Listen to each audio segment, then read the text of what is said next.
আমাদের বেঁচে থাকার জন্য গাছপালা হচ্ছে মৌলিক একটি কারণ, এবং এই পুরো পৃথিবী বেঁচে থাকার মূল কারণ হচ্ছে গাছপালা থেকে ভরপুর বড় বড় জঙ্গল, যেটি দ্বারা পৃথিবীর পরিবেশের ভারসাম্য বজায় থাকে। পৃথিবীর বুকে এই বিশাল জঙ্গলগুলো মানুষসহ পৃথিবীর অন্যান্য প্রাণীদেরও জীবন রক্ষা করছে। আজকে আমরা এমনই 10টি বিশাল জঙ্গলের কথা জানব যারা আমাদের পরিবেশে বিশাল পরিমাণ ভূমিকা পালন করছে।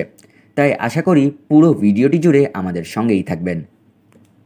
নম্বর 10, সিনহারাজা। শ্রীলঙ্কায় অবস্থিত সিনহারাজা ফরেস্ট রিজার্ভ মোট 38 বর্গ মাইল জুড়ে বিস্তৃত। এই বিশাল এলাকায় অনেক রেয়ার অ্যানিমাল পাওয়া যায়। এখানের প্রধান মাংসালী প্রাণী হচ্ছে লেপার্ড। পাখির কথা বললে এই জঙ্গলে মোট 154টি প্রজাতির পাখি পাওয়া যায়। এই জঙ্গলে 60% মাটি পুরো গাছ থেকে ঢাকা, এবং এই গাছের মধ্যেও কিছু রেয়ার প্রজাতি রয়েছে। যদিও আইনিভাবে এই জঙ্গলকে নিরাপত্তা দেওয়া হয়, কিন্তু তাও এই জঙ্গলের মধ্যে কিছু অবৈধ শিকারও দেখা যায়। সিনহারাজা ফরেস্ট রিজার্ভ জঙ্গলে বছরে 10 মাসই বৃষ্টি পড়ে, এবং এখানের অ্যাভারেজ তাপমাত্রাই হচ্ছে 20 থেকে 25 ডিগ্রি, এবং এই পুরো জঙ্গল পুরো শ্রীলঙ্কা দ্বীপের পরিবেশের ভারসাম্য বজায় রেখেছে। নম্বর 9, মিন্ডো নাম্বিলো। দক্ষিণ আমেরিকার ইকুয়াডরের মিন্ডো শহরে 74 বর্গ মাইলে এই বিশাল জঙ্গল রয়েছে। এই জঙ্গলটি ইকুয়াডরকে একটি ইকোলজিক্যাল সাইট আর সৌন্দর্যে ভরা জায়গা হিসাবে আখ্যায়িত করেছে। পৃথিবীতে থাকা অন্যান্য জঙ্গলের তুলনায় এই মিন্ডো জঙ্গলটি বেশ ঠান্ডা, এবং এখানে প্রায় 1600 ধরনের প্রাণী পাওয়া যায়, এবং তাদের মধ্যে 450টি হচ্ছে পাখির প্রজাতি। এই জঙ্গলটি চকলেট উৎপাদনের জন্য বেশ বিখ্যাত, এবং পর্যটকদের জন্য এটি একটি বেস্ট প্লেস। নম্বর 8, কিনাবালু। এই জঙ্গলটি কিনাবালুক নামক একটি পাহাড়কে কেন্দ্র করে গড়ে উঠেছে, এবং এটি মালয়েশিয়ার প্রথম ন্যাশনাল পার্ক। এই জঙ্গলের একটি পাহাড় হচ্ছে কিনাবালু। সমতল ভবনের তুলনায় এই জঙ্গলে প্রাণীর সংখ্যা কম, তারপরও এখানে 360টি প্রজাতির পাখি এবং 100টি প্রজাতির ম্যামল পাওয়া যায়, এবং অনেক ভিন্ন প্রজাতির গাছপালাও পাওয়া যায়। 2000 সালে ইউনেস্কো এটিকে ওয়ার্ল্ড হেরিটেজ সাইট হিসেবে আখ্যায়িত করে, এবং এখানে পর্যটকরা বেশিরভাগ সেই কিনাবালু পাহাড়ে চড়তেই আসেন। পাহাড়ি এই জঙ্গলের আয়তন হচ্ছে 291 বর্গ মাইল। নম্বর 7, ড্রাইনট্রি। ড্রাইনট্রি অস্ট্রেলিয়ার নর্থ কুইন্সল্যান্ডে অবস্থিত 463 বর্গ মাইলের ওপর গড়ে ওঠা একটি বিশাল জঙ্গল। এই জঙ্গলটিকেও ইউনেস্কো ওয়ার্ল্ড হেরিটেজ সাইট হিসেবে আখ্যায়িত করেছে, এবং পৃথিবীর পুরান জঙ্গলের মধ্যে এটি হচ্ছে একটি। এই জঙ্গলের মধ্যে বেশ বৈচিত্র্যময় উদ্ভিদ রয়েছে, এবং আমাদের পরিচিত গাঁজাও এখানে উৎপাদিত হয়। আপনি এখানে অনেক ধরনের সাপ, পোকামাকড়, টিকটিকি পাখি ও ব্যাঙের বাসা দেখতে পাবেন। এই জঙ্গলে আপনি ক্যাঙ্গারুর নানান প্রজাতিও খুঁজে পাবেন, এবং শুধু পোকামাকড়েরই এখানে 12,000টি প্রজাতি আছে। এই জঙ্গলের সাথেই বর্ডার মিলে আর একটি জঙ্গলের, যেটি হচ্ছে great barrier reef national park, যেটিও আরেকটি পপুলার নাম। ড্রাইনট্রি নামক এই জঙ্গলে প্রতি বছর প্রায় 4 লক্ষ মানুষ ভ্রমণে আসেন। নম্বর 6, শিহানবানা। চায়নার ওয়ান শহরে সাউথ ওয়েস্ট পার্কে অবস্থিত শিহানবানা জঙ্গলটি। এটি পৃথিবীর সুরক্ষিত বনের মধ্যে একটি, আর এটিকে অনেক উদ্ভিদ ও প্রাণীর জীবিত জাদুঘরও বলা হয়, কারণ এখানে এতই বৈচিত্র্যময় প্রাণী ও উদ্ভিদ পাওয়া যায়।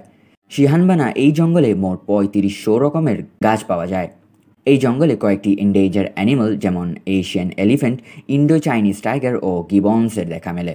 এখানে খুব ভারী বৃষ্টিপাত লক্ষ্য করা যায়, যার পরিমাণ প্রায় 40 থেকে 80 ইঞ্চি। এই বন থেকে অনেক নদীও ক্রস করেছে, এবং এই নদীগুলোর সম্মেলনকে ল্যানচেন রিভার সিস্টেম বলে। চায়নার এই জঙ্গলটি প্রায় 927 বর্গ মাইল পর্যন্ত বিস্তৃত। নম্বর 5, সুন্দরবন। জি, এখানে আমাদের সুন্দরবনেরই কথা বলা হচ্ছে। সুন্দরবন আমাদের বাংলাদেশের দক্ষিণ পশ্চিম এলাকায় অবস্থিত, এবং এটি বিশ্বের সবচেয়ে বড় ম্যানগ্রোভ বন। সুন্দরবনের মোট 60% অংশ বাংলাদেশে এবং বাকি 40% অংশ ভারতে রয়েছে। তার সাথে সুন্দরবন পৃথিবীর সবচেয়ে বড় বদ্বীপীয় জঙ্গল, যেটিকে গ্রিন ডেল্টাও বলা হয়। সুন্দরবনের মোট আয়তন হচ্ছে 3900 বর্গ মাইল। সুন্দরবনের আন্তঃসংযুক্ত অনেক নদ নদী রয়েছে, যার মাধ্যমে আপনি নৌকা দ্বারা জঙ্গলের সকল কোণায় যেতে পারবেন, এবং এর কারণে পর্যটকেরা এই বনের প্রতি বেশি আগ্রহী হয়। বাংলাদেশ ও ভারতের এই বনকে ইউনেস্কো ওয়ার্ল্ড হেরিটেজ সাইট হিসেবে আখ্যায়িত করেছে। সুন্দরবনের মধ্যে লবণাক্ত পানি সহনশীল গাছপালাও পাওয়া যায়। সুন্দরবনকে 2টি নদী মিলে গঠন করেছে, যেটি হচ্ছে ব্রহ্মপুত্র ও গঙ্গা। আমাদের এই সুন্দরবনে অনেক ধরনের প্রাণী পাওয়া যায়, যাদের অস্তিত্ব আগে আর থাকবে কিনা তা সন্দেহ রয়েছে। সুন্দরবনের সবচেয়ে বড় সৌন্দর্য হচ্ছে রয়্যাল বেঙ্গল টাইগার, যা সারা বিশ্বেই সীমিত পরিমাণে আছে। আমাদের সুন্দরবনে 60টি সরীসৃপ, 300টি পাখি ও 300টি গাছপালার প্রজাতি পাওয়া যায়। নম্বর 4, টোঙ্গাস। টোঙ্গাস জঙ্গলটি যুক্তরাষ্ট্রের আলাস্কায় অবস্থিত, যেটি আমেরিকার সবচেয়ে বড় ন্যাশনাল পার্ক, যার আয়তন হচ্ছে প্রায় 26,278 বর্গ মাইল। এই বনের গ্লেশিয়ার দেখতে অনেক দূর থেকে পর্যটকেরা এখানে আসেন। তার সাথে এই বনের মধ্যে রয়েছে ভাল্লুক, মাছ ও ঈগলের মতো কমন প্রাণী। জলবায়ু পরিবর্তনের বিরুদ্ধে এই বনটি বিশাল ভূমিকা রাখছে। এই বন আমাদের পৃথিবীর প্রায় 8% তাপ শোষণ করে নেয়। কিন্তু দুঃখের বিষয় হচ্ছে যে গাছপালা কাটা ও বন পোড়ানোর কারণে এই জঙ্গলটির সাইজ নিয়মিত ছোট হয়ে যাচ্ছে। Number 3, Valdivian. দক্ষিণ আমেরিকার চিলি ও আর্জেন্টিনায় অবস্থিত এই জঙ্গলের জলবায়ু নাতিশীতোষ্ণ। এখানে শীত বা গ্রীষ্মের কোনো প্রভাব নেই।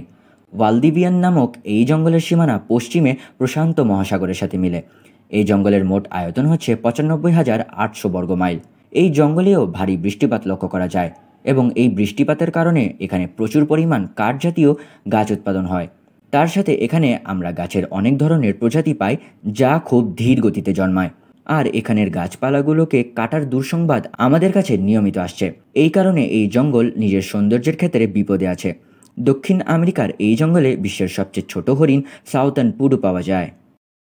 Number 2, Congo. কঙ্গো জঙ্গলটি মধ্য আফ্রিকার মোট 8টি দেশ নিয়ে গঠিত, যেগুলো হলো Angola, Burundi, Cameroon, Congo, Tanzania, Rwanda, South Sudan ও জাম্বিয়া। এতগুলো দেশ নিয়ে এই জঙ্গলের আয়তন হয়ে দাঁড়িয়েছে প্রায় 7,81,249 বর্গ মাইল। এই জঙ্গলে প্রায় 600টি গাছের প্রজাতি এবং 10,000টি প্রাণীর প্রজাতি পাওয়া যায়। সিংহ, চিতাবাঘ, জলহস্তী, গরিলা, চিম্পাঞ্জি ইত্যাদি প্রাণীর বাসস্থান হচ্ছে এই জঙ্গলটি। এই জঙ্গলে এত ঘন গাছপালা রয়েছে যে স্যাটেলাইটের মাধ্যমে এই জঙ্গলের অধিকাংশ অংশ দেখাই যায় না। আফ্রিকার এই জঙ্গলে খুব ভারী বৃষ্টিপাত লক্ষ্য করা যায়, যার পরিমাণ 58 ইঞ্চি। কৃষিকাজের সাথে সাথে গাছপালা কেটেও দেশগুলো নিজের কাঠের চাহিদা পূরণ করছে, আর তাই এই জঙ্গল ধ্বংসের ঝুঁকিতে রয়েছে। এই বিশাল বনভূমিকে পৃথিবীর দ্বিতীয় ফুসফুস বলা হয়, কারণ সারা পৃথিবীর প্রায় 8% কার্বন এটি শোষণ করে নেয়। Number 1, Amazon. এই জঙ্গলের নাম আমরা অবশ্যই শুনেছি। এটি হচ্ছে পৃথিবীর সবচেয়ে বড় জঙ্গল। এই অ্যামাজন নামের বিশাল জঙ্গলটি বলিভিয়া, ব্রাজিল, পেরু, ইকুয়াডর ও কলম্বিয়াকে নিয়ে গঠিত। অ্যামাজন জঙ্গলকে পৃথিবীর ফুসফুস বলা হয়, কারণ এটি পৃথিবীর পরিবেশে বিশাল ভূমিকা পালন করছে। এই জঙ্গলটি অ্যামাজনিয়ান নামেও পরিচিত। অ্যামাজন জঙ্গলে আমরা লক্ষ লক্ষ প্রজাতির জীবজন্তুর সন্ধান পাই। অ্যামাজন জঙ্গলটি আপনার ধারণার থেকেও এত বিশাল যে এর এখনও অনেকখানি অংশ অ্যাক্সেসই করা হয়নি। প্রতিটি জঙ্গলের মতো অ্যামাজনেও খুব ভারী বৃষ্টিপাত লক্ষ্য করা যায়। বৃষ্টিপাতের সাথে সাথে এই জঙ্গল সারা বিশ্বের চাহিদার 20% অক্সিজেন নির্গত করে, যা আমাদের পৃথিবীকে কতটুকু সাহায্য করছে তা তো বলে বোঝানো যাবে না। অ্যামাজনের কাছেই পৃথিবীর দ্বিতীয় সবচেয়ে লম্বা নদী আছে, যার নাম অ্যামাজন রিভার। অ্যামাজন রিভারের দৈর্ঘ্যতা প্রায় 6,840 কিলোমিটার। শুধুমাত্র অ্যামাজন জঙ্গলেই আমরা প্রায় 3,000 ধরনের ফল পাই। অ্যামাজনের জঙ্গলটি আমাদের সারা পৃথিবীর খাদ্যের চাহিদার প্রায় 8% পুরো করছে। কিন্তু দুঃখের বিষয় যে পরিবেশের এই দানটি ঝুঁকিতে রয়েছে বন কাটা ও আগুন লাগার কারণে। অ্যামাজন জঙ্গলে অনেক ধরনের বৈচিত্র্যময় প্রাণী পাওয়া যায়, যা অন্য কোনো জায়গায় পাওয়া দুষ্কর, যেমন anaconda, jaguar, electric eel, vampire bat, dart frog ইত্যাদি। অ্যামাজন নামের এই বৈচিত্র্যময় জঙ্গলটি প্রায় 23 লক্ষ বর্গ মাইল এলাকা জুড়ে বিস্তৃত, যেখানে প্রায় 15 লক্ষ প্রজাতির পোকামাকড় বসবাস করে। আপনি শুনে অবাক হবেন যে অ্যামাজন জঙ্গলে মানুষেরাও বসবাস করে, এবং একটি রিপোর্ট অনুসারে এখানে প্রায় 21 লক্ষ মানুষ বসবাস করে। অ্যামাজন জঙ্গলে প্রায় 40,000টি গাছের প্রজাতি পাওয়া যায়, যার ম্যাক্সিমামটি আমাদের ওষুধ তৈরিতে কাজে লাগে।